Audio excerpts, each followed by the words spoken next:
In this episode, I'm going to cover levels for drums and how I approach this particular tune. So let's talk a little bit about just sort of the creative choices that you would make as a music producer. So you could decide like kind of what the drum sound is going to be. And normally we start with the overheads all the time because that gives you a decent perspective of what the kit sounded like in the room, with the exception of the kick drum sounds a little distant. But the perspective of the snare, the toms, the cymbals, all that kind of stuff. Usually the cymbals are sitting proximity a little closer to the microphones, so the cymbals are going to come out a little more in that perspective, but it gives you a general sense of what the kit sounds like. And then you make choices about how loud you want the individual microphones to be and what the function of those microphones will be. An example would be if I'm doing what I'm doing here, which this is a jazz setting, I don't want a pop sound of kick and snare where, it's just almost like an exaggerated kick and snare sound, and then all the other stuff is a little more in the background. I want more of a blend where the snare and the kick and everything kind of works together. And normally on jazz versus a pop approach, in the jazz approach, I'm not necessarily going to be isolating everything out all that much. I spoke about it in some previous episodes where I talk about like the hi-hat microphone, the snare microphone. There were certain things about the way the kit sounded through those microphones in addition to the overheads where I wanted to do a blend of those microphones. So that's part of my level approach with this kind of a thing. But it always starts with the overheads. So let's start by listening to what's there, and then we start adding stuff in and adjusting levels. One of the things that I'm going to do as far as trying to figure out where do you start is listen to the entire mix so far, my rough mix of everything. So all the instruments plus the drums, and then find a good overhead level that works with the track that I have to work with. So let me just play it. Let's try the Rhodes solo.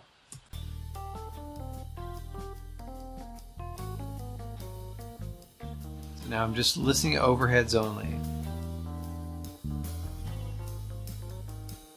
And for me, it seems a little loud, so I'm just going to bring it back.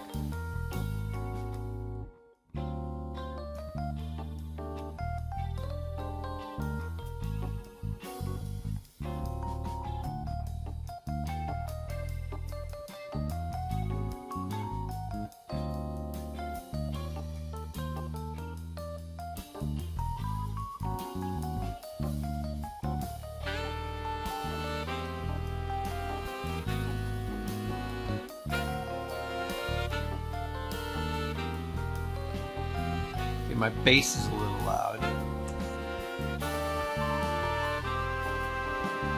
Right, but -6 seems like a good spot for my overhead. So that's my general thing. So now let's start adding in some stuff. I'll start with the hi-hat just because before I get to the kick and snare, and then I'll go to the toms afterwards. With the hi-hat, when I listen to this microphone, I just decided, I think from the music production point of view, that I was going to use that hi-hat mic just to enhance character of the hi-hat only. So I don't need a whole lot of that. So let's just listen to it soloed, and then we'll go from there. Right, it's already been EQ'd and all that, right? So just the character of the hi-hat, right? So let me hear it with the overheads.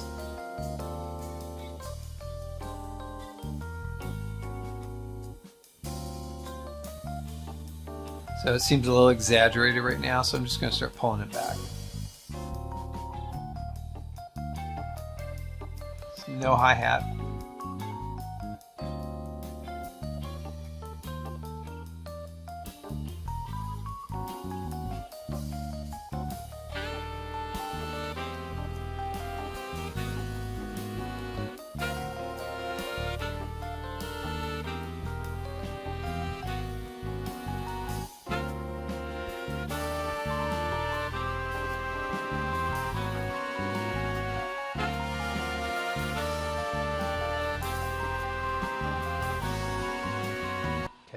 It still pops out a little bit, and I think partly is the way the overheads picked it up, but I'm going to bring it down to like minus 15 dB.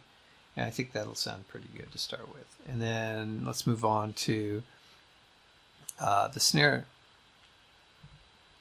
Solo the snare, same section. A lot of ghosty notes.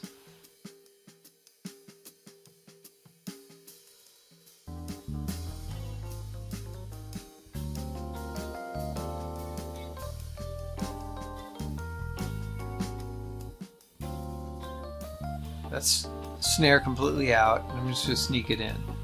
That's just the way the snare sounds with the overheads, right?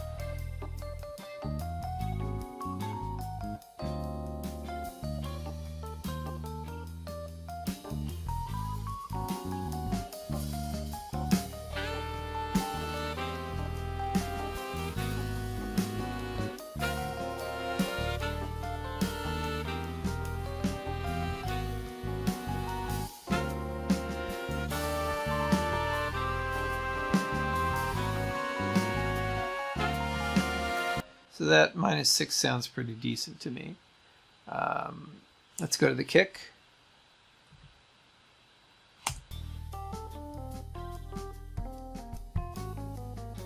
Way too loud right now.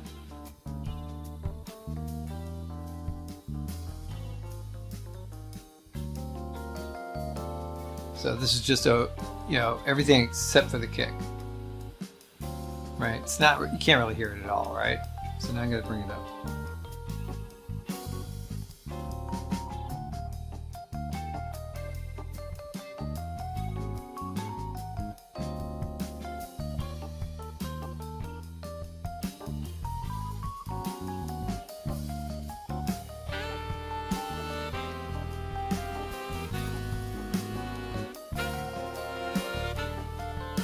So minus 7 sounds pretty good to me. All right, so now I've got kick, snare, hat done. What's left is toms. And for the most part, if I just listen to the rack, let's find a spot where there's like some tom action going on here.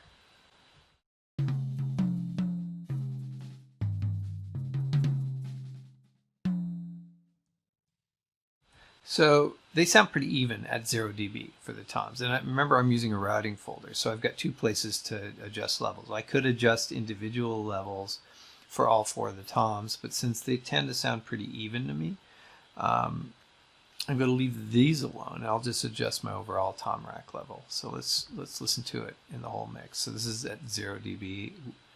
And let's start.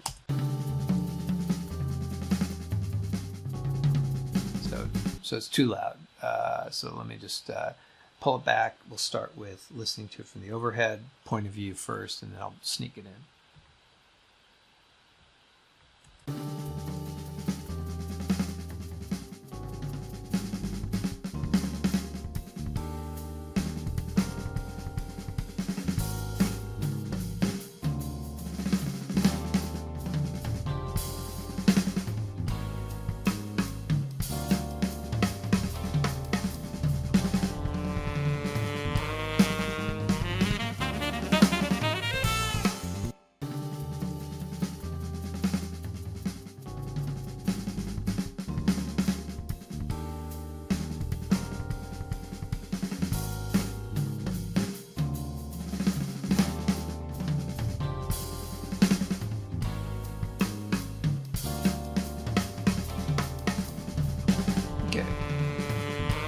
For right now, I think that's an okay spot. Like right now, the snare is definitely a little hotter as far as the sound of the kit. With the toms, if I want a little more excitement, a little more punch out of the toms, I might push that up a little bit more a little later on. But to get a general leveling kind of a thing, I think this works pretty well. So that's pretty much the whole kit. And let's listen to that one section again, just the drum kit.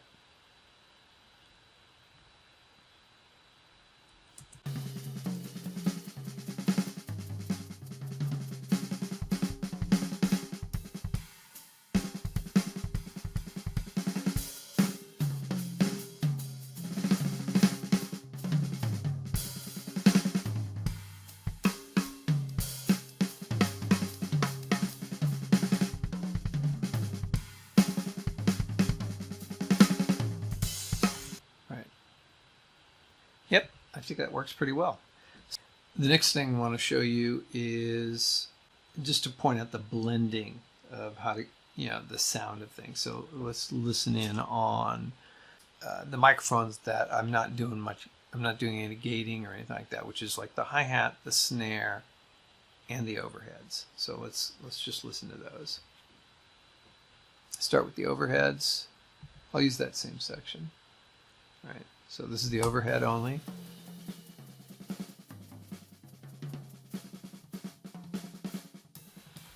Right. Overhead and hi-hat together. So a little more hi-hat presence. But the sound of the kit sounds good to me. Right. And now the snare.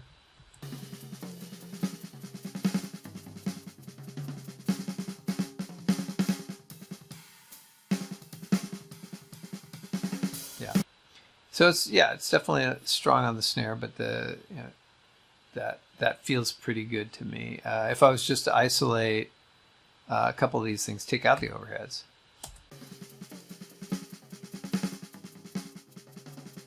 So that's snare and hat together, just snare. So you can still hear some really high frequency on the cymbals in there.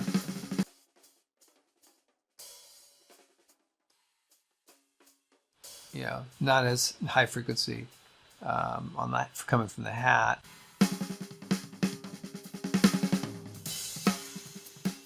But between all three of those, that gives me a nice blend that I find kind of interesting. So that's pretty much what I'm going to go with. Another point I want to make is about reference mixes. One of the things that's a great way to learn is to just listen to a bunch of mixes of drum tracks that you really love and try and analyze them and figure out what is it about that I really like, and start breaking it down. Like how are things panned? How are they set for levels? Like where's the snare drum in the mix? Where's the kick? Where's the hi-hat? As far as how hot is it? Do you hear any sort of treatment? Does it sound compressed or limited? Does it EQ'd a particular way? As you get experience and comfort working with the tools, you'll start to be able to hear these things a lot easier. You're basically building up your ability, or what we refer to as your ear training. It's more of a technical ear training than ear training like on music, like what's an interval of a third or a sixth sound like, but technical ear training is more about hearing all these production elements, frequencies, all that kind of stuff. And pick your favorite drum tracks and give them a really good listen and try and figure out what is it that you like about it. See if you can emulate something with one of your own tracks and see how that works, and experiment and try stuff out. And the last thing that I want to cover is level as far as how you're monitoring the drums. So I tend to monitor through a combination. Sometimes I monitor through speakers, sometimes I monitor through headphones, sometimes I monitor at different levels. So I might hear it fairly loud, like 80 to 90 dB would be the loudest I would go, whether it's headphones or through speakers, because I don't want to blow out my ears, and we get ear fatigue if we listen for hours and hours and hours where you don't get a perspective. You get a little fuzzy in how you hear stuff. So outside of the avoiding the ear fatigue thing, I listen at really low levels a lot of times, because sometimes the way I hear something when things are fairly loud, the perspective of the snare drum or the kick sounds perfectly fine to me. But then when I pull it way back as far as my listening level to where you just barely hear stuff, so you're just sort of hearing what's popping out at a very low level, it tells you a lot. And there's times where I'm like, wow, my kick drum's way too loud. So listen at different levels, listen through different devices, and I think that'll help a lot. So that's it on this episode. We're going to move on to the next episode into reverbs and more spatialization kind of stuff using reverb. All right.